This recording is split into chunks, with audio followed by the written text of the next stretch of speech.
Hey guys, welcome back to the Node Study video. Guys, in this video, we will discuss when you update your iPhone or iPad to the latest iOS 18.1 beta 6, you may face a problem that your update stuck on update requested. So how can you fix it? So guys, we can fix it very easily.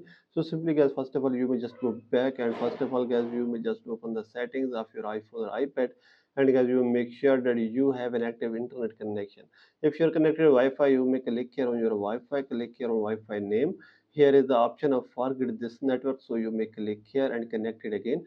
Or if you are connected to mobile data, you may click here on aeroplane mode and you may turn this off. Then you may click here on mobile services, and here is the option of mobile data, so you may turn this on.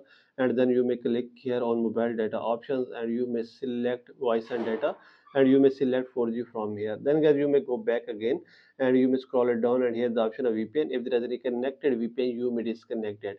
After this, you may scroll it down and click here on general again, and you may scroll it down, and here the option of background app refresh, so you may turn this on. And after this, here the option of transfer and reset iPhone, click here, click on reset and click on reset network settings. Then guys, you may go back again and you may just restart your device, and after this you may click here on software update and update your iPhone or iPad to the latest iOS version, and you may check your problem will be fixed. So by all these methods you can fix it very easily. So this is the video guys. For more videos, please subscribe our channel.